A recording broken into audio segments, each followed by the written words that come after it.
Täna räägime kaugseirest, kuidas kosmosest 700 kilomeetri kõrguselt saada teada paremini metsade seisundist ja selle muutumisest ja valisime näiteks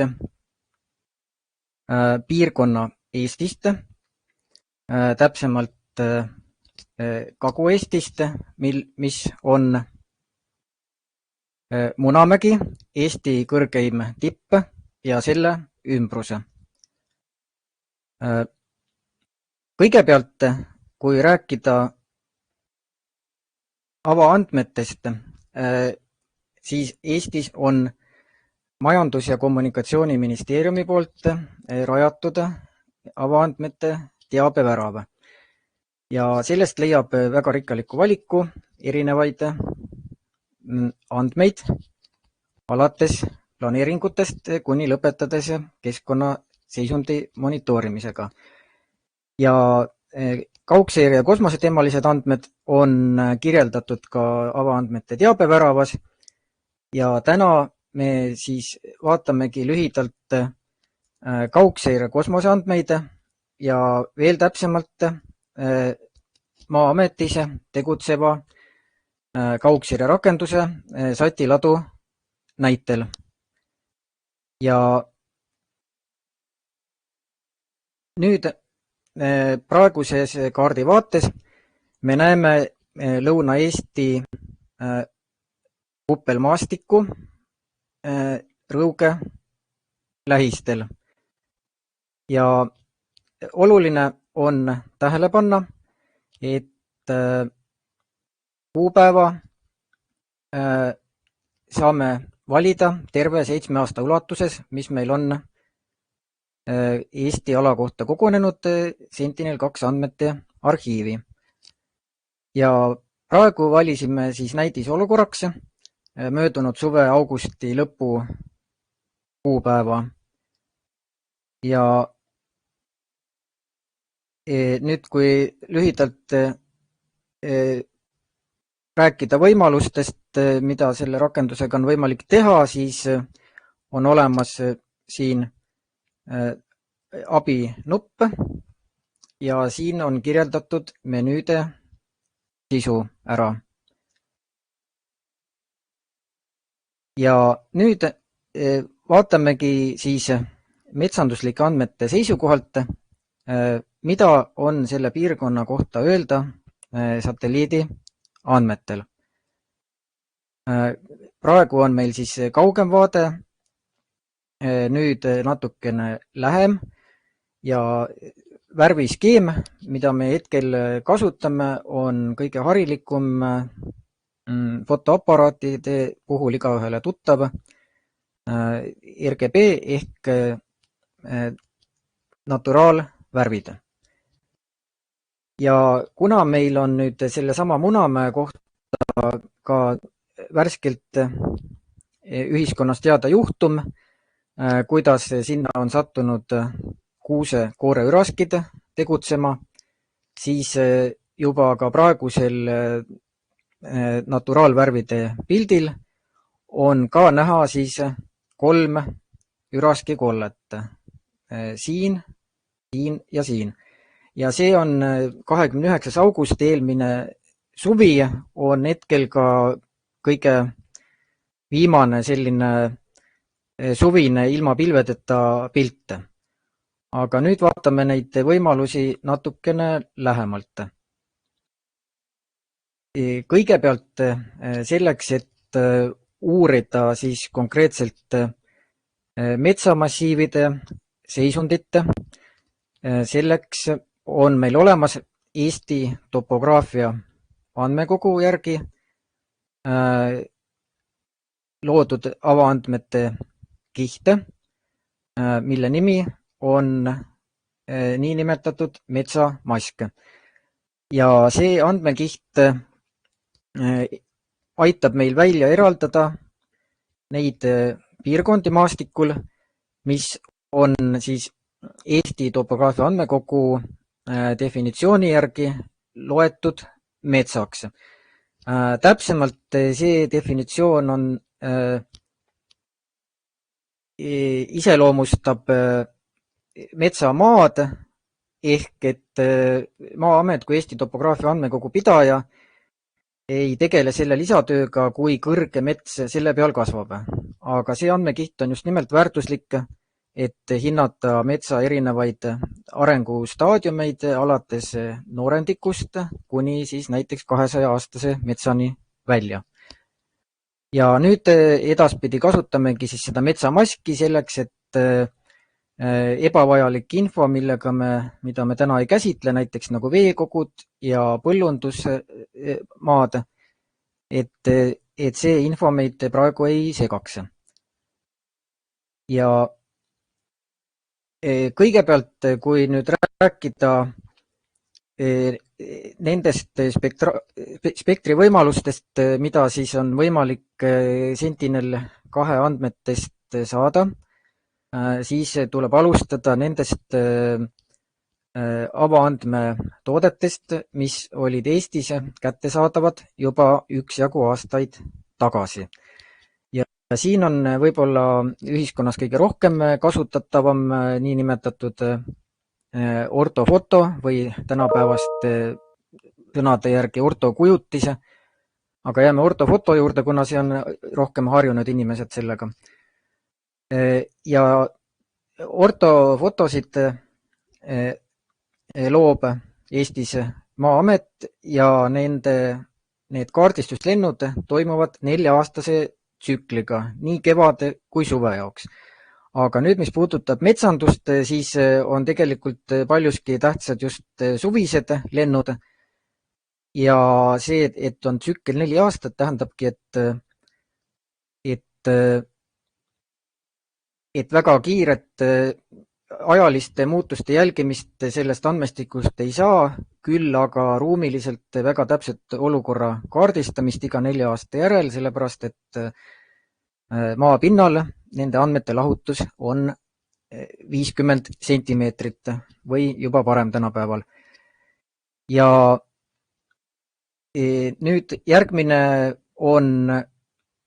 järgmises vaates meil siin selles samas rakenduses on ka metsanduslik ortofoto ja see lähebki päris otseselt tänasesse teemasse. See andmekiht on loodud eesmärgiga eristada lehtpuid okaspuudest.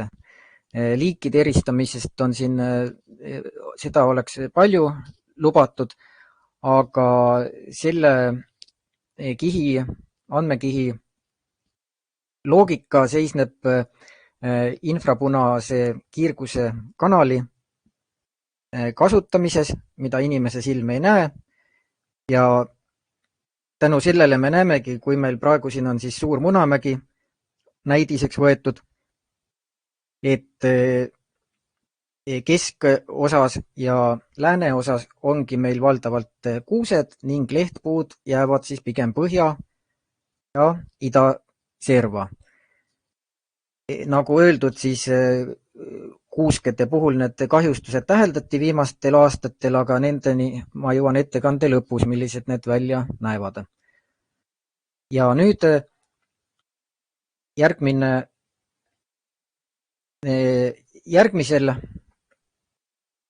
võimalus, mis meil on võimalik nende andmetega, on võimalik arvutada ka taimkatte tervise indeksit, mis on kõige levinum taimkatte indeksitest ja põhimõtteliselt see näitab veesisaldust taimedes, aga kõige lihtsamalt väljendudes näitab, et kas taimed on elujõulised või on nendega mõned probleemid või on need kuskilt kadunud.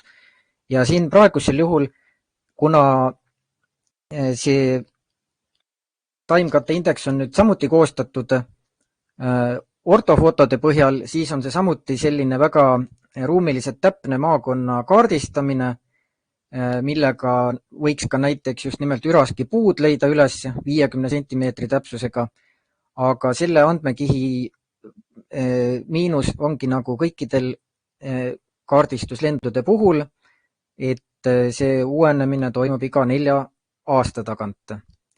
Ja need olid siis nüüd 3 andmekihti, mille alusel on siis tehtud nende analoogid Eesti kaugseires ka satelliidi andmetele ja nüüd sellest me räägimegi. Kõigepealt siis sellesama Suure Munamäe kohta siis loomulikes värvides satelliidipilt augusti lõpust möödunud suvel, kus on siis neid samu koldeid 3 tükki ka aimata, kuigi nüüd me jõuame nende järgmiste spektraalkombinatsioonide juurde, millega on see palju tulemuslikum ja selgem. Nüüd, kui ma eespool rääkisin kaardistuslendudega kogutavatest andmetest, siis seesama loogika, mille põhjal punasest ja infrapunasest kanalist koostatakse metsanduslik ortofoto, sellesama arvutusvalemiga on tehtud metsanduslik ortofoto ka satelliidi andmete jaoks. Ja nagu me näeme, siin on eraldus natukene kehvem, kuna siis erinevalt 50 sentimeetrist on siin 1 punkti suurus, mida eristada saab 10 meetrit. Aga kuna see sisendandmed ja valem on sama, siis täpselt samuti selle satelliidi andmetest loodud pildi puhul me saame eristada lagedaid või taimekahjustusega alasid, mis on siin siis sinisega, siis tumerohelisega okasmetsa osad ja oranžiga lehtmetsa osad. Ja erinevus ongi nüüd selles, et kuigi ruumiliselt on see andmestik kehvem, on tema ajaline lahutus keskeltläbi kord 6 selge pilt Eestis, kuna Eestis on päris palju pilvesilmu ja seda garanteerida ei saa, et päris igast nädalast saaks selge, aga siiski palju paremaline lahutus ja võimalus näha muutusi, kui seda on lennukilt tehtud fotode puhul. Nüüd samuti see timekatte indeks, mida ma enne näitasin lennukis toodetavate andmete puhul, on ka siin satelliidi andmete puhul arvutatud ja täpselt samuti on ka siin näha indeksi madalamad väärtused nendes samas 3 kahjustuse koldes. Nüüd lisaks sellele kõige levinumale timekatte indeksile on olemas ka lühilaine infrapunast, sest teisest spektri kanalist arvutatud alternatiivne katteindeks, millel on mõnes kohas kirjanduses nimetus ka bond-indeksid nagu veekogude tuvastamiseks, aga tegelikult see mõõdab samuti veesisaldust taimedes ja aitab eristada kuivemaid ja niiskemaid piirkondi samuti. Et siin on lihtsalt sisendandmed, on teised spektri osad kui kõige tavalisema timekatte indeksi puhul ja see annab alternatiivset lisainfot. Näiteks üks võimalus, mis on nüüd loodud siia andmekihina, ongi kombinatsioon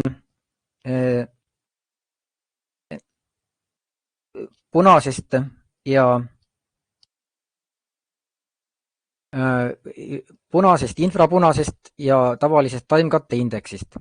Ja see on nüüd siis esimene näide, mis on Eesti avaandmestikku ilmunud, mis on just arvutatud satelliidi andmete põhjal ja mis on kasulik selgete ilmade puhul just nimelt taimekahjustuse või sealhulgas ka kuuraski levikupiirkondade nägemiseks. Nii et siin me näeme neid piirkondi palju selgemalt, kui nad olid siis naturaalvärvide puhul.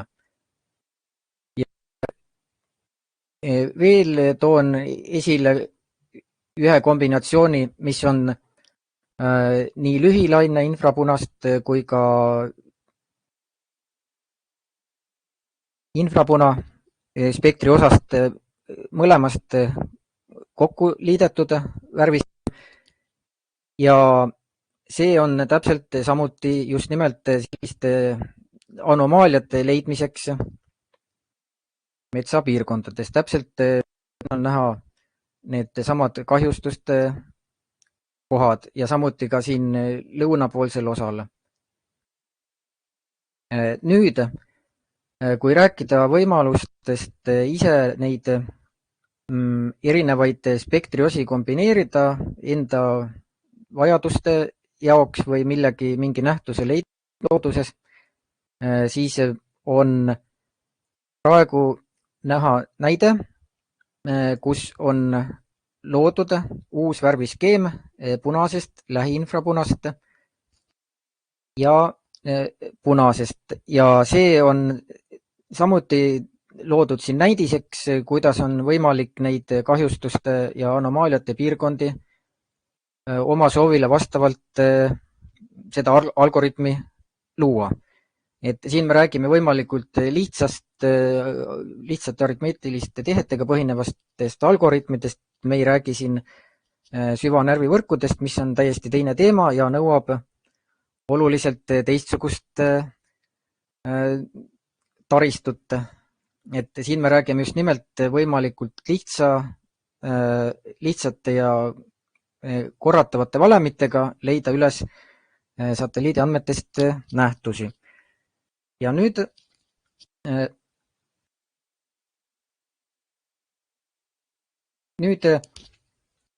kui lisaks rääkida kaardistuslendudelt saadava info olulisusest, mis siis puudutab lennukit, siis on praeguse aasta seisuga on Eesti kaardistatud rohkem kui 3 korda. See tähendab seda, et mis tahes punkti jaoks on meil olemas nii ortofoto, metsanduslik ortofoto kui ka lidari puhul kõrguse mõõtmine 3 korda. Ja need 3 korda siis ongi ajavahemiku jaoks 2008 kuni 2011, 2012 kuni 2015 ja 2018 kuni 2021. Nii et on võimalik võrrelda kõrguse muutusi. Ja siin sellesama piirkonna näitel ongi nüüd kõige varasem mõõtmine, sellele järgnev, kust me nende punaste täppide näol näeme, et on üle 30 meetrit metsaosi on vahepeal juurde lisandunud ja kõige viimasel on neid veelgi rohkem, aga siin pildil on ka tähele panna seda, et vahepeal mõõteinstrument on muutunud ja ruumiline täpsus on läinud paremaks. Ja siin on siis selle sama mäe puhul toodud ka need sama kõrgusjooned, et siis kahe nii-öelda kõrgus merepinnast ja kõrgus maapinnast, et need omavahel oleks mugav võrrelda.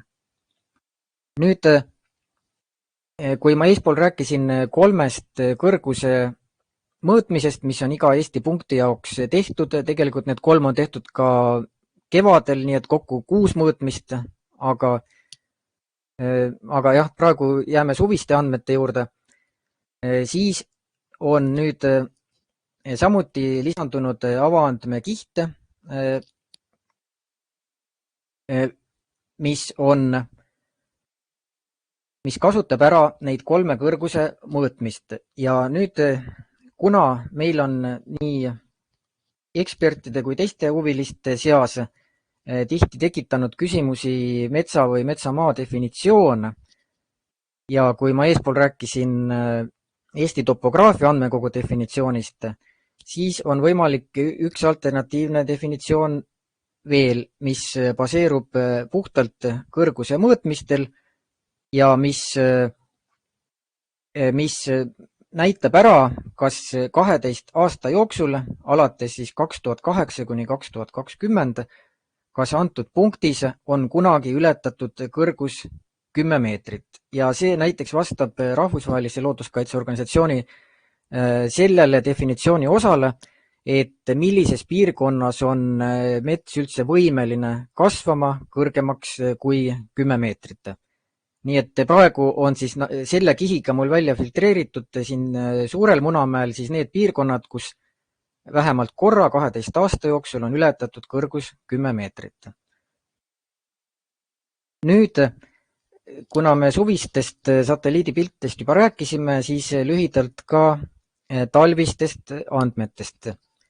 Eestis koostatavad andmed erinevate raiete kohta on tehtud juba väga pikka aega, just nimelt talviste piltide põhjal, aga need andmed on saadaval küll arvuliselt, aga ruumiline jagunemine ei ole pikka aega tulnud kõne alla. Ja praegusel juhul siis satelliidi andmete puhul, mis meil on Satilo rakenduses, siin on võimalik piirkondade kaupa valideerida talviseid andmeid, et millises piirkonnas on kasvav mets olemas ja kus ei ole. See eeldab muidugi ka seda, et talvel sellel päeval oleks maa külmunud, et neid mõõtmisi satelliidilt kevadisel või suvisel ajal selliseid teha ei saa. Ja praegu nüüd ongi mul võetud siis nüüd praeguse aasta 15. veebruar talvise hooaja näiteks. Ja siin on samuti naturaalvärvides pilt. Järgmisena on üks maailmas metsanduse jaoks levinud värviskeem, mis siis kasutab ära rohelist, lähiinfrapuna ja punast. Ja selle värviskeemiga siis metsapiirkonnad on talvel punased. See on ka Eesti avaandmestikes esimene talvise metsa jaoks loodud andmekiht, kuid nüüd ma räägin ka uuematest. Siin on nüüd vegetatsiooniindeks sellel samal talvisel päeval mõõdetuna ja tuleb hästi esile sinisega lumi, kuna see indeks mõõdab lund ja vett samamoodi. Ja siin tuleb ka esile siis rohelisega okas puude vöönd, mis talvel, okkad teatavasti töötavad ka talvel edasi. Ja nüüd järgmine on talvistele oludele on siis punase lähiinfrapuna ka komposiitskeem, mis on samuti okasmetsa osade eristamiseks tõhus. Ja talvise puhul veel üks on selline valevärviskeem, mis kasutab ainult punast ja lähiinfrapuna laineala. Ja tulevikku vaatavalt on see värviskeem sellepärast kasulik, et ka näiteks Eesti oma satelliit EstCube 2, ka sellel on standardsed sensorid ainult 2 laineala mõõtmiseks, just nimelt punane ja lähiinfrapuna. Nii et sedasorti satelliidipilt nagu praegu on ekraanil, täpselt samasuguseid saab tulevikus hakata küsima ka EstCube 2 käest. Erinevusega, et EstCube 2 ruumiline lahutus ühe punkti jaoks on 30 meetrit, aga Sentinel-2 puhul on see 10 meetrit. Aga üldjoontes need pildid peaksid tulevikus nägema välja täpselt samasugused siis nende pilvedeta talviste päevade jaoks. Nüüd üks on veel talve kohta, mis kasutab teiseks just sellega, kuidas on võimalik ise neid filtreid kujundada ja siin on kasutatud ainult lähiinfrapuna ja see põhimõtteliselt samuti näitab ära, kuidas on siis lähiinfrapuna peegeldusvõime lume ja siis selle okasmetsa puhul väga oluliselt erinev. Nüüd talvine olustik sai eespool kirjeldatud, kuidas on Eesti avaandmetega võimalik neid näha, aga nüüd, kui veel rääkida sellest samast rakendusest, siis on oluline siin mõned lisaandmekihid veel, mis aitavad andmeid paremini tõlgendada. Siin on olemas maakatastri piirid erinevate maaomanike valduste nägemiseks ja metsanduse seisukohalt on eriti oluline, et on võimalik näha, kus on millised osad metsast on riigimetsa omandis või eraldised. Antud juhul siis selle Suure Munamäe puhul ongi tegemist siin riigimetsaga ja kus on eramets. Praegusel juhul siis idapoolne massiiv on erinevate omanikele kuuluv eramets Munamäel. Ja samuti metsateatist erinevate metsatööde jaoks, mis on praegusel hetkel kehtivad, ka need on siin rakenduses kenasti näha ja kombineerides satelliidiandmetega on võimalik väga praktiliselt pilvitute päevade puhul hinnata, kas mõni metsateatis on realiseeritud või ei ole.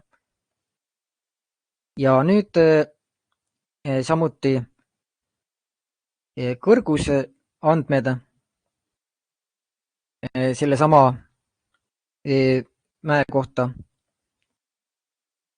Ja lisaks on satelliidiandmetega kombineerimisel kasulik Maa-ameti poolt toodetav Eesti põhikaart, mis on samuti põhikaart näitab ära erinevat maakasutust ja kombineerimisel satelliidiandmetega põhimõtteliselt saab valideerida, kas antud maakasutusklass on selles tegevuses ka päriselt või on näiteks seal toimunud muutusi, näiteks kas põllumaa on vahepeal hoopis metsamaaks muutunud või vastupidi, või on näiteks kuhugi tehtud tee. Ja nüüd metsanduse ekspertidele väga oluline võimalus avaandmete ja just nimelt Satila rakendusega on kindlasti mullakaardi võrdlemise võimalus. Ehk et praegusel juhul ka näiteks Suure Munamäe näitel me näeme ära, et need 3 üraskikollet, mis on eelmise aasta augusti lõpu seisuga, et need paiknevad ühel kindlal mullastiku tüübil ja mitte mujal. Nüüd,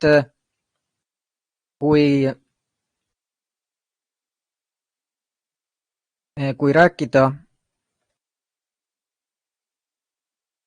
sellest samast lõpetuseks sellest üraski leviku juhtumist ja ühtlasi näidata ja jällegi avaandmetes pakutava pika arhiivi võimalusi, siis on mul valitud siin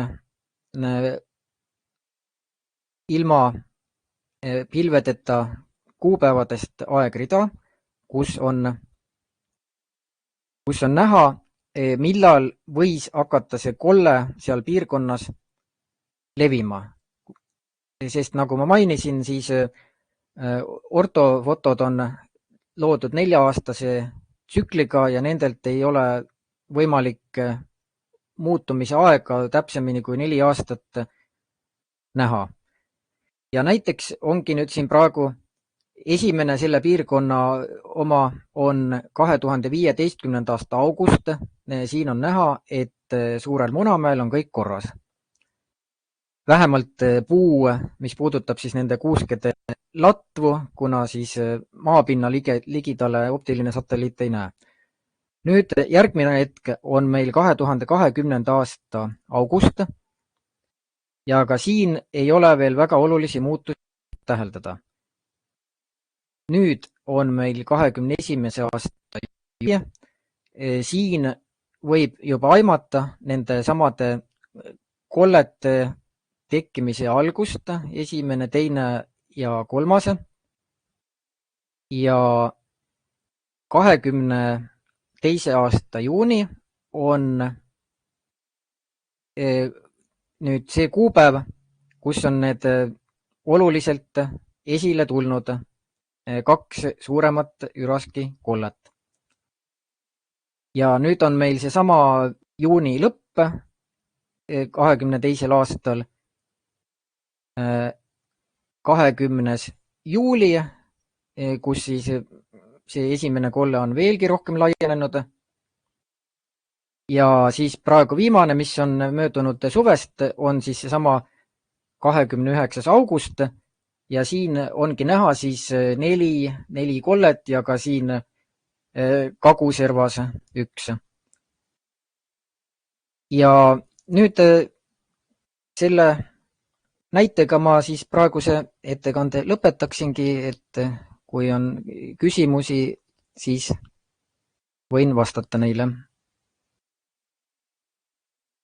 Arvan, et üks esimene küsimus oleks Janni küsimus selle kohta, kust tegelikult Satilaos saab Sentinel-2 indeksite legendi.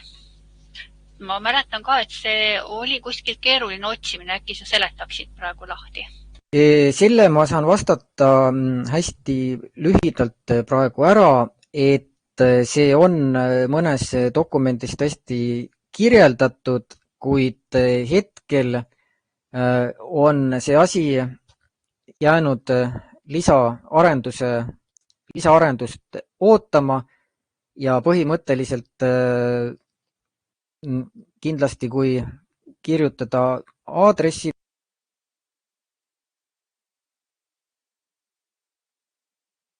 ma panen selle aadressi siia vestluse aknasse.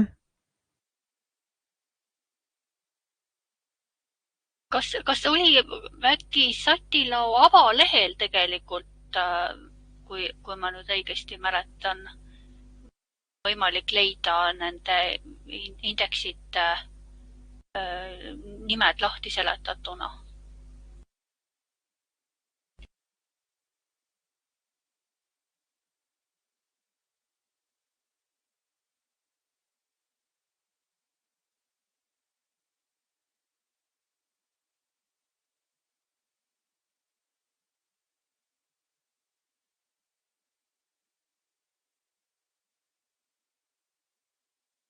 Kui ma praegu otsin, siis Satilao avaleheküljel on filtrid ja filtrite juures on küsimärk ja kui selle küsimärgi peale minna avalehel vajutada, siis sealt tuleb välja legend selle kohta, mida erinevad valevärvi pildid, mille põhjal nad on tehtud ja see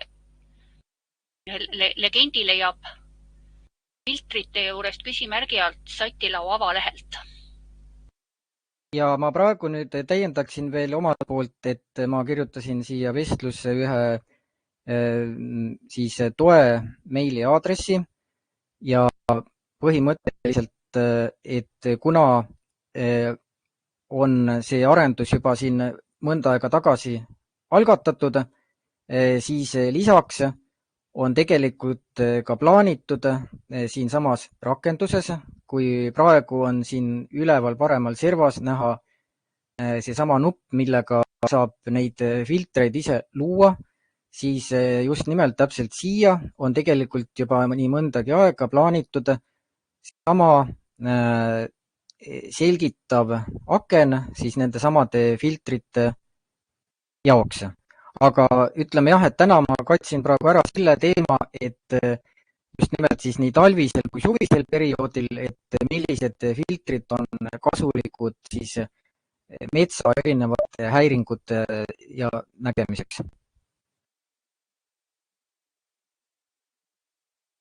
Siis kui ma nüüd järjest siit nende chati kirjutatud küsimuste kohta edasi liigun, siis Mait kommenteeris selle 10-meetrise kõrguse kohta, et Eestis on üsna vähe selliseid piirkondi, kus põhimõtteliselt mets ei ole võimeline kunagi üle 10 meetri kõrguseks kasvama. Kuidas see metsa definitsioon, millise organisatsiooni ja milline see metsa definitsioon täpselt oli, millele sa viitasid? No tegelikult täpsemalt see on see IUCN ja tõepoolest, kui ma õigesti mäletan, oli seal kirjas 8 meetrit, aga nüüd, kui natuke rääkida siis tehnilisest poolest, seesama siis 12 aasta lõikes metsa kasvamise potentsiaali hindamiseks mõeldud infokiht, et kuna see baseerub nendel olemasolevatel lidariteenustel ja olemasolevatel lidariteenustel on valida kas kõrgus 4 meetrit või kõrgus 10 meetrit. Ja no loomulikult saab tulevikus ka esitada siis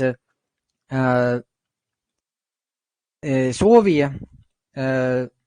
satelliidiandmete keskusele, et võib-olla luua ja üldse avaandmete haldajatele, et võib-olla luua ka veel teine kiht, kus see kriteerium on 4 meetrit, aga praegusel juhul selles mõttes tõesti, et paljud ka näiteks rabametsad ju väga kõrgeks ei kasva, aga lihtsalt momendil, et kui oli valida kas kriteeriumiks 4 meetrit või 10 meetrit, siis jah, et sai praegu võetud 10. Kui me sooviksime arvutada kihti, mis on näiteks vahemikus 7,5, siis see on palju keerulisem, sest see eeldab kõikide andmete nullist alates arvutamist ja täiesti uut alamülesannet. Nii et selles mõttes praegusel juhul toetub olemasolevale teenusele ja sellepärast on see 10, aga mitte 8 meetrit. Ja tegelikult ma võin siin eelmisele ühele slaidile panna, et kus meil olid kõrgusinfo selle piirkonna kohta, et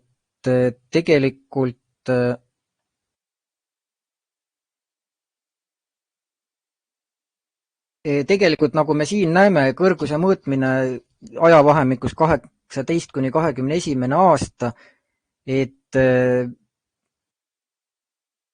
ka selles samas näidispiirkonnas meil tegelikult neid oranže ja punaseid alasid on ikkagi päris palju, mis vastavad kõrgustele üle 10 meetri ja need punased on üle 20, nii et selles mõttes jah, tõepoolest rabametsad kõrgeks ei kasva, aga vähegi kuivemad ja harilikumad kohad, et seal see 10 meetri ületamine ei ole haruldus ja siis nagu ma mainisin, et tõepoolest 4 meetri järgi samasugust lisainfokihti, et see ettepanek tuleks kindlasti esitada, et siis oleks mõlemad kasutada. Aga kui sealt allapoole veel mõelda 2 meetrit, et siis ta juba enam ei anna asja sisu edasi, et siis lähevad selle alla ka sellised äsja istutatud noorendikud ja siis see kiht ei täida seda eesmärki, kui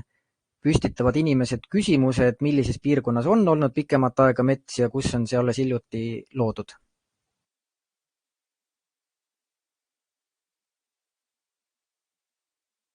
Siis Mait küsib veel, missuguse algoritmiga satilaos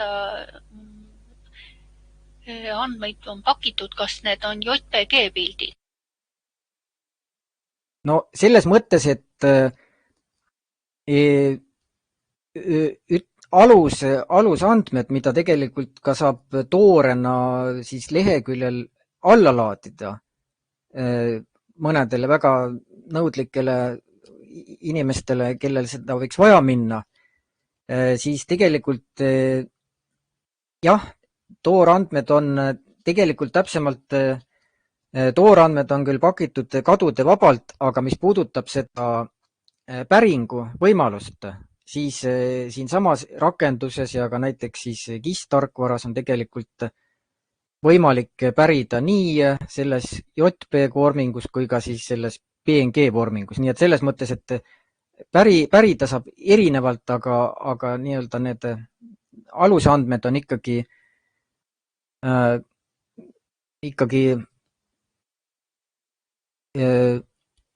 pakitud jah, kadude vabalt. Jan on küsinud, see käib nüüd siis satelliidi indeksite kohta, kas need on siis nüüd atmosfääri korrektsiooniga andmed, mille baasilt ma usun, et ilmselt on. Jah, selles mõttes küll, et need on atmosfääri korrektsiooniga ja nüüd, kui võrrelda siin kõrvale mujal maailmas loodud andmeladusid ja võimalusi, et loomulikult mõnes riigis on saadaval ka mõlemad, siis algandmed ehk siis peegeldus atmosfääri ülakihilt ja siis peegeldus maapinnalt, mõlemad paralleelselt, aga nüüd selle lahenduse ja Eesti avaandmete puhul, kuna ikkagi seda andmete ruumi ülearu palju ka käes ei ole, siis sai otsustatud, et ikkagi see maapinnalt peegeldus, et kuna maismaa rakendused nii põllunduse kui metsanduse kui ka näiteks veekogude jaoks, et kuna need on domineerivamad, aga no loomulikult saab siin püstitada küsimuse, et see teisendus sõltub ju kasutajast, et mõnele võib-olla see andmete teisendus ei sobi, aga põhimõtteliselt siis Eesti satelliidi avaandmete puhul on võetud kõige harilikum Euroopa Kosmoseagentuuri SEN2 Core algoritm, et see võiks paljude juhtude jaoks ka sobida.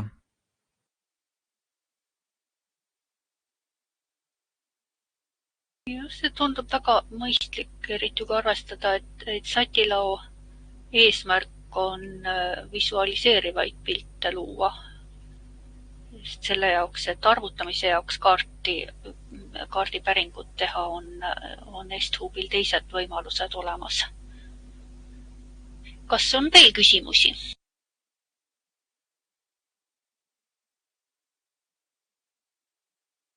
Et ma korraks lisaks tõesti omalt poolt, et jah, see tekitab huvitava mõttearenduse, et võiks siis samu indekseid arvutada ka korrigeerimata andmete puhul ja see annaks võimaluse siis vaadata näiteks selle indeksi stabiilsust, aga jah, et praegusel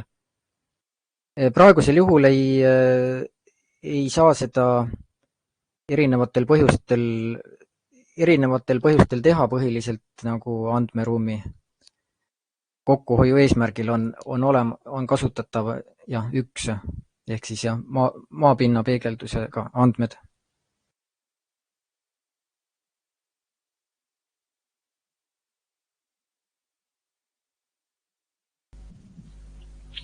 Kas on kellelgi veel mõtteid tekkinud avaandmete osas või kommentaare selle kohta, milliseid metsandust puudutavaid avaandmeid tegelikult veel oleks ja milliseid avaandmeid võiks ka kasutada koos siis kaugsire andmetega?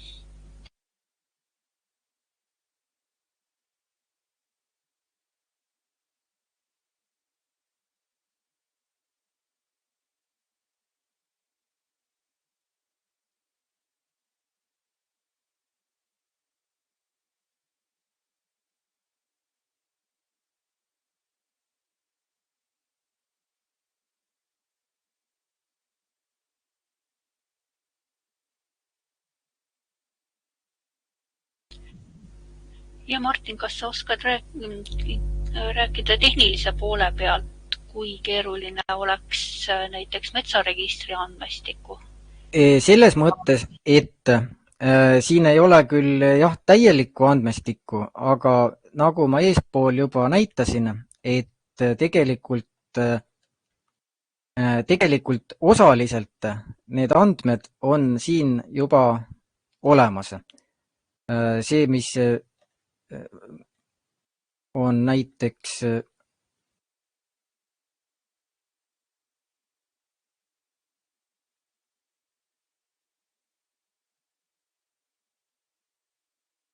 see, mis puudutab, väga tihti läheb just kas või matkade planeerimisele, mitte ainult matkade, vaid ka oma, ütleme, maa korraldamisel või enda, nojah, enda maa hooldusega seotud toimingutel eristamine, kus täpselt on riigimets ja kus on eramets, et nagu need andmed pärinevad küll sealt registrist ja siin on siis erametsad ja samuti on vot seesama metsateatised, et ka need pärinevad sealt ja need on just nimelt kõige värskema seisuga. Siia ma tegelikult lisaksin juurde, et loomulikult on küsimus, et ka need ettepanekud saab esitada meili aadressil, mille ma siia vestlusse kirjutasin, aga üldiselt, et lisaks kehtivatele metsateatistele tegelikult Keskkonnaministeeriumi haldusalas oli väga positiivne uudis mõni aasta tagasi, kui tehti avalikuks ka arhiveeritud metsateatised. Seda oodati väga pikka aega ja nüüd hetkel on need kenasti olemas, nii et tegelikult saab valida Eestis mis tahes metsapiirkonna ja kui on just nimelt kohapealsed mõõtmised või satelliitiandmed, siis saab just võrrelda ka nende ajalooliste, näiteks 8 aastat tagasi või 7 aastat tagasi, need, mis on ammu arhiivi liikunud, saab ka võrrelda nende metsateatiste vastu. Et siin rakenduses neid praegu ei ole, aga need on täpselt samamoodi ka KIS-tarkvarades on need andmekihid saada. Et nagu me teame, et kõiki metsateatisi ei realiseerita, aga ikkagi, et andmete võrdlemise jaoks on see suur väärtus, et on avalikult kättesaadavad need arhiveeritud metsateatised. Aktiivsed on üle 2 aasta aktiivses staatuses ei püsi ja need selle toetuse kihti me näeme, siit nad kaovad ära, kui 1 aasta saab täis. Ja siis, nagu ma juba rääkisin, et ka siin rakenduses teatise märgi all on ikkagi kõige värskema tänase päeva seisuga teatised. Aga loomulikult seda infot ei ole, kas on realiseeritud, seda näeb siis ise satelliidi andmetest või võib arvutada, sest metsaregistri pidajal täna seda kohustust ei ole märkida juurde näiteks tärkinfoks igale teatisele, kas on realiseeritud või ei ole. Aga põhimõtteliselt jah, nii et see andmekiht on see kõige värskema seisuga, et see on nagu ütleme osa andmetest, mis metsaregistris on, et loomulikult saab püstitada ju ka soovi, et võiks rohkem olla. Et no tegelikult kas või näiteks, mis puudutab et raietöid, kas on tegemist olnud harvenduse või mingi teist sorti raiega, et see annab veel rohkem võimalust näiteks kas või seda vaadata, et kas teostatud töö oli see, mida küsiti või näiteks tehti midagi muud. Ütleme näiteks paljud sanitaarraied tihti lõpevad lageraiega, et ka selliseid asju on võimalik satelliidi andmetega näha, aga harvendusraie puhul on palju keerulisem. Selle jaoks on meil uuemad uuringud Tartu Ülikoolist ja Maaülikoolist ja harvendusraieid hinnatakse hoopis lidari andmete abil.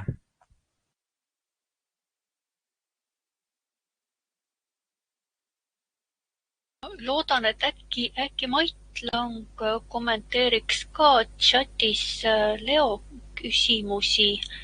Puuliikide kaart, ma mäletan, et Mait oli kaasatud peapuuliikide kaardi loomisesse, mis järelikult peaks siis olemas olema Eesti kohta, kust ja kuidas see on kättesaadav ja millistest kaugseire andmetest põhimõtteliselt puistu liitust ja täiust kõige paremini tuletada saaks. Mait, kas sa kommenteeriksid seda chatis?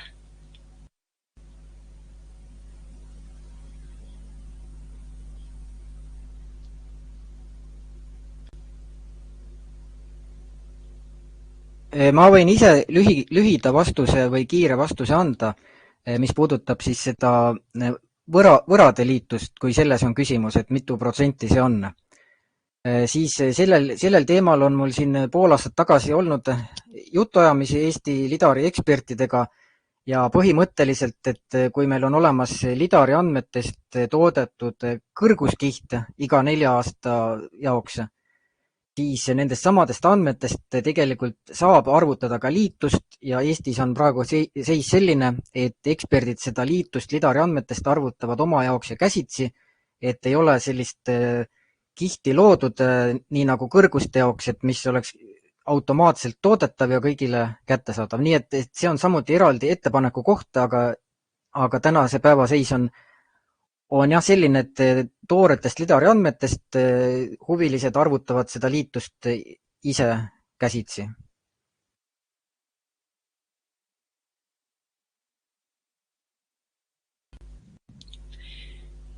Kas sa, Martin, oskad natukene rääkida sellest peapuuliikide kaardist, et kui palju neid varasemate teiste projektide loodud liigikaarte avaandmetena kusagil või kuidas kättesaadavad nad on ja kui keeruline või võimalik oleks nende integreerimine näiteks sellisesse kohta nagu see satiladu?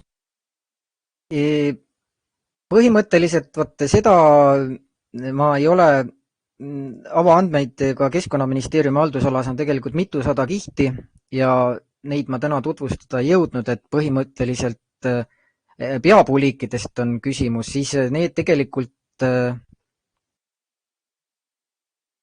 peapuuliikide päringu saab teha tegelikult jah, metsaregistrisse, et teoreetiliselt, kui inimestel oleks soovi, siis ka nüüd sellel samal Maa-ameti aadressil, mis ma vestlusse panin, et põhimõtteliselt saab ju sinna edastada selle ettepaneku, et kas üldiselt avaandmekiht või siis siin rakenduses, et see tegelikult oleks lihtne teostada, et mis näitaks jah, lihtsalt ütleme iga selle polügooni või nagu piirkonna kohta või metsaeraldise kohta näeks lihtsalt ära peapuuliigi, sellepärast et see standardne, nii nagu ta metsaportaalis on, standardne päring annab sellise suurema vastuse, kus on kirjas ka need teised liigid, mis seal eraldisel kasvavad, et lihtsalt peapuuliigi võimalik, et see kiht on loodud, aga peab siis avaandmetest üle vaatama, et see võiks olla tegelikult kasulik küll just nimelt sellisele algajale või kesktasemel metsandushuvilisele, sest aga see tegelikult on detailsem info, ma korraks näitan ühte slaidi, mis meil oli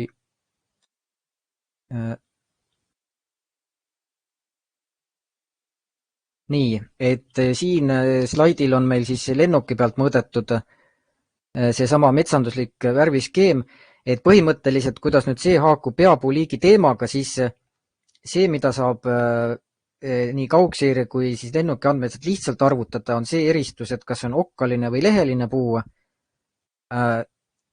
Ja see, et on, aga peapuuliigi puhul on see juba peenem eristus ja just nimelt see on valmistanud siin väljakutseid viimaste aastate jooksul ja Tartu Observatooriumist saab küsida neid uurimusi just nimelt sellel teemal, et see on keerulisem töö, seda on tehtud ja selles mõttes, et tõesti, et kui siin kõrval oleks ka nüüd seesama peapuuliigi eristus, siis see oleks täpsem kui see väga robustne, mis siin praegu pildil on. Aga sellel robustsel on ka omad eelised, et kuna selle arvutamine ei sõltu väga palju keskkonnatingimustest või häiringutest, et ka sellel on oma roll. Tegelikult selle kihi võib-olla kõige suurem väärtus on tuleviku metsanduse planeerimisel, et kuna me teame, kliimamuutustele on segametsad vastupidavamad kui monokultuursed, et siis tegelikult seesama lihtne metsanduslik näiteks ortofotokiht võimaldab just nimelt Eestis eraldada välja need piirkonnad, kus on kas istutatud või siis loomulik segamets ja kus on monokultuur ehk põhimõtteliselt sõeluda välja need ohukohad, kus näiteks ürask saab kiiresti levima hakata või muud probleemid. Nii et tegelikult ka sellel kihil on väärtus, aga rohkema infoga oleks jah peapuuliikide kaart, aga põhimõtteliselt peapuuliikide arvutus satelliidiandmete põhjal, nagu siin ka Lea mainis, on olemas Tõravere observatooriumis vastavad uuringud, nii et saab küsimuse postitada selles suunas, et mis osa nendest uuringutest andmetest oleks siis igaühele kasutatav. jah, sest kaugseire teel ma usun, et seda peaks võib-olla Andres ka teab täpsemalt ütelda, kas see kaart, mis valmis tehti kaugseire andmete põhjal, käis peapuuliigi või enamuspuuliigi kohta. Kui see on nüüd riigimetsa kohta on küllalt hea informatsioon andmebaasidest ka võimalik saada.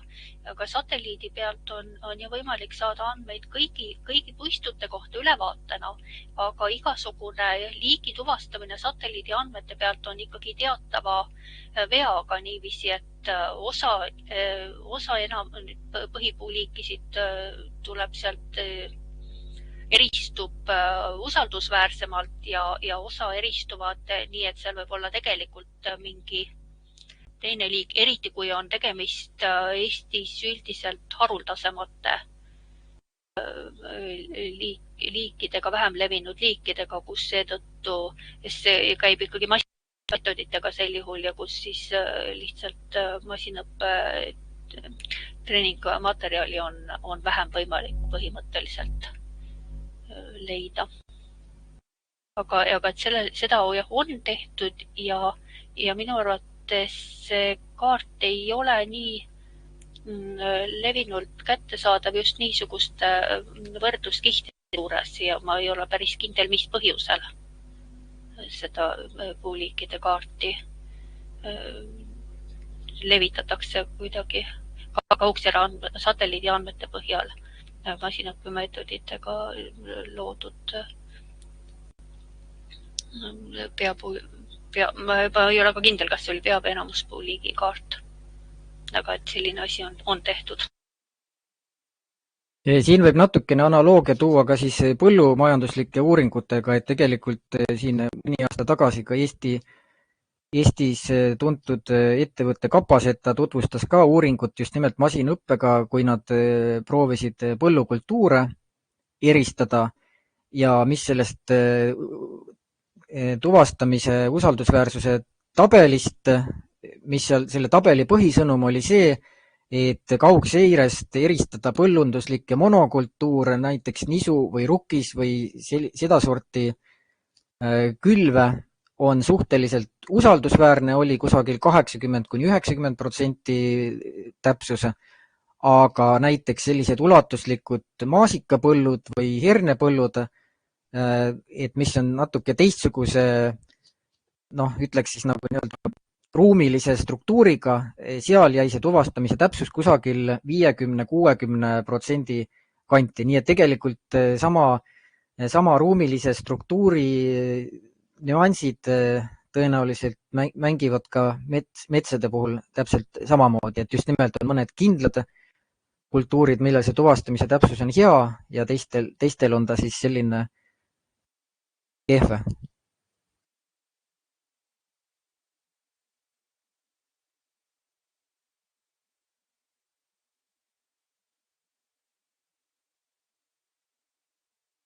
Et nüüd ma näen küsimuste kasvukohatüübid, jah, tegelikult selle kaardi vastu olen ma ka isiklikult huvi tundnud, aga see kunagi jäi ajapuudusel, jäi see asi pooleli, et põhimõtteliselt on see jällegi, et tuleb õigesse kohta saata ettepanekud ja näidata üles soovi. Ma ise olen seda proovinud teha, aga seal tuleb arvestada, et see andmestik ehk needsamad eraldiste andmed ja inventeerimised, need ka muutuvad ajas, nii et põhimõtteliselt saaks loomulikult selle tegelikult, kusjuures ökoloogia seisukohalt on see tegelikult väga huvitav kaart, mis annab võrrelda märgalasid, metsi ja kogu seda maastikuehitust ja et kus mingid kultuurid saavad kasvada, millised alustaimed, kus nad ei saa kasvada, et see tegelikult on akadeemiliselt seisukohalt oleks väga oluline kaart küll, aga selle loomisega ongi see peensus, et kui see terve Eesti jaoks välja arvutada, siis teda tuleb hakata tükati uuendama ja tõepoolest minu teada seda ei ole, aga mulle omale ka väga meeldis, kui keegi samuti toetust või initsiatiivi näiteks selle loomisele.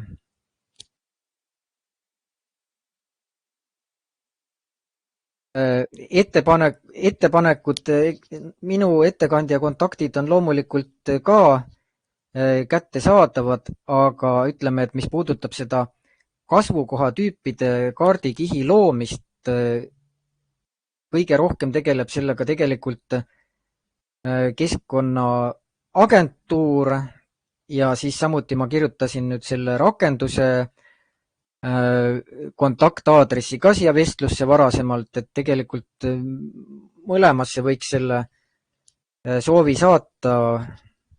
Kõige loogilisem oleks jah Keskkonnaagentuur, aga võib-olla, et ma ei oska öelda nende vastust, et kas nendel oleks selle vastu huvi, aga samas ütleme ülikoolidele ja üldse õppetegevuseks oleks see tegelikult ja matkade planeerimiseks samuti väga väärtuslik kaardikiht.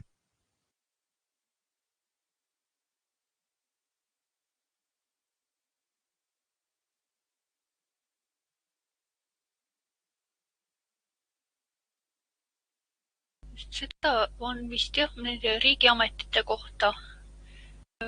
Martin siin ka Maa-ameti ajast Esthubi kohta rääkinud, et selle jaoks, et siis oleks võimalik ka siis riigiametites neil töötajatel mingisuguseid kaardikihte või teenuseid luua, selle jaoks on tarvis, et keegi telliks ja väidaks, et on olemas huvi. Tegija võib ise teada, et oleks tarvis teha ja kasulik asi, aga selle jaoks, et saaks põhimõtteliselt mingi teenuse üldse loomisesse suunata, selle jaoks oleks ka nendele tegijatele tarvis, et nad saavad näidata siis omalt poolt ülemustele, et on rahva poolt tellimus olemas ja on olemas huvigrupid, kes seda teenust sooviksid. Et jah, ma lisaksin tõesti juurde, et kindlasti sellised, ütleme, lihtsamad uuendused või arendused, et võimekad isikud on tõesti neid võimelised ka hoogtööna ära tegema, kui see asi on väga väike asi, aga üldine praktika on tõesti see, et kui mingisugune, võtame kas või see kasvukoha tüüpide kaart, et üldine praktika on see, et huvi peab tundma kas organisatsioon või siis ikkagi selline suurem inimeste rühm, aga kasvukohatüüpide kaardi puhul tõesti, et kui vähemalt kas või 2 ülikooli ütleksid, kes ökoloogiaga tegelevad, et neil läheb seda vaja ja et nad ise ei arvuta ja see, mis meil tuli teine siin just esile, see võrade liituse kaart, mis on samuti tegelikult, inimesed teevad käsitööd, aga see võib olla ju nii nagu kõrguste kaart meil on juba mitmeid aastaid kujunenud standardiks, mida väga paljud asutused kasutavad, et siis, et seal jah, et kui on lihtsalt kas või asutuste poolt see huvi üles näidatud, siis need soovid saavad sellise tõsisema, võetakse tõsisemalt. Aga siis, no ma rääkisin tegelikult võrade liitumine ja kasvukohad, nad kumbki, nad on tehniliselt tegelikult suhteliselt lihtsad. Ma arvan, et meil on Marko ja Kaupo Kohv näiteks ühed, kes arvutavad siis neid võrade liituvusi, oskavad ise arvutada, nii et seal ei ole üldse seda küsimust, et oleks kusagilt vaja mingisugust kallist arendust tellida. Ja see, mis puudutab kasvukoha tüüpe, see samuti tegelikult on ühe inimese võimete piires, aga jah, et tuleb üles näidata suuremat huvi, et kas neid asju vaja läheb.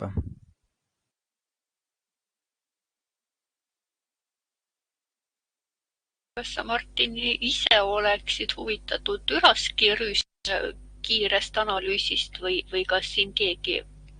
Sellega on nüüd see lugu, tähendab kiire analüüs, et need võimalused, mis ma siin tutvustasin, et need tegelikult on just selles võtmes, et kiire analüüsi nagu iseteenindusbüroo, et tegelikult seda, muidugi ka siin saab jälle ettepanekuid teha, et mis on halvasti, mis on hästi, aga põhimõtteliselt on seda kiiret analüüsi võimalik igaühel ise teha, võib-olla on muidugi sellist väikest juhendamist enne vaja, aga mida ma näiteks täna ma valisin ühe konkreetse näite sellise ka piisavalt väikese piirkonna nagu see Munamägi on, aga ma varem üldiselt olen inimestele laiali saatnud, siin oli Saaremaal oli üks juhtum Saaremaal, mis oli väga, väga illustratiivne, kuidas samuti see kolle hakkas levima, nii et tegelikult ütleme, et keskmisel tasemel oskustega seda sellist sorti analüüsi, et loomulikult need satelliidandmed, nad ei ütle 100%, et mis kusagil piirkonnas on probleem, aga nad on just nimelt selle asja ette ennustamiseks, et ehk teisisõnu, millisesse piirkonda näiteks on vaja välitöö saata, et kus võib olla midagi, mingid taimekahjustused olla levima hakanud.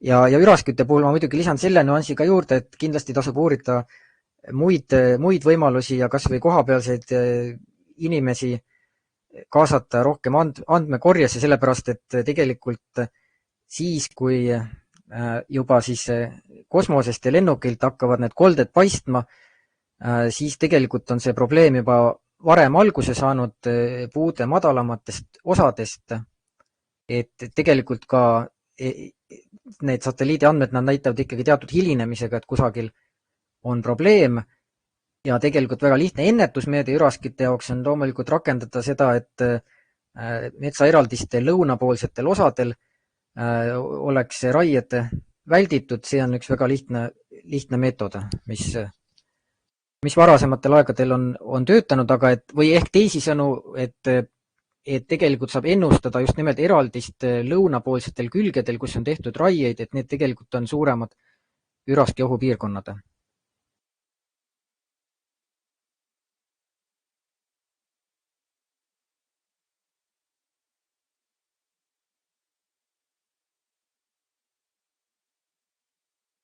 Aga et siis jah, vastuseks kiiranalüüsi küsimusele tõesti, et küsimus on selles, et seal tavaliselt need juhtumid on lihtsalt, et saab, kui see jääb Eesti piiresse, et põhimõtteliselt saab lihtsalt selle huvipiirkonna lihtsalt kuhugi kirjutada ja et selles mõttes, et see ei ole tegemist selles mõttes analüüsiga, et töövahendid juba selleks on valmis tehtud, tuleb lihtsalt küsida, mis piirkonna ja mis kuupäevade kohta ja see ongi kogu lugu.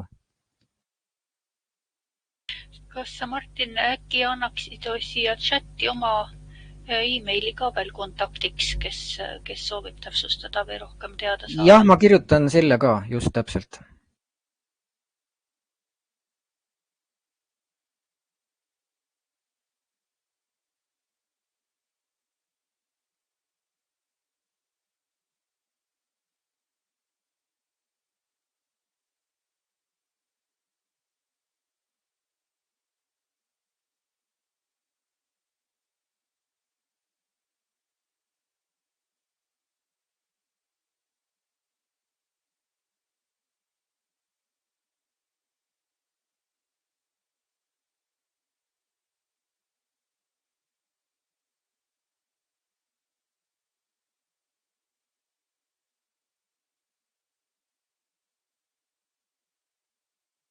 Muidu ma siin loetleks selles osas üles, et Jaan Liira ja Urmas Peterson ja Mait Lang on kindlasti inimesed, kes on väga pädevad sellistes küsimustes ka nõu andma.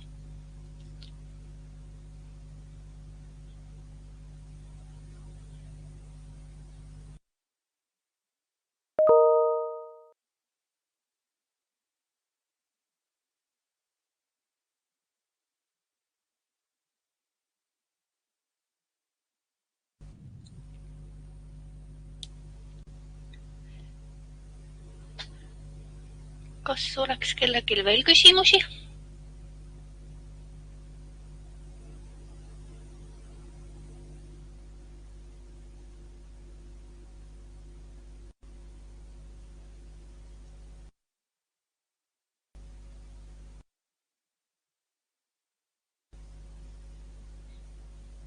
Ma nüüd lõpetaksin seminari salvestamise.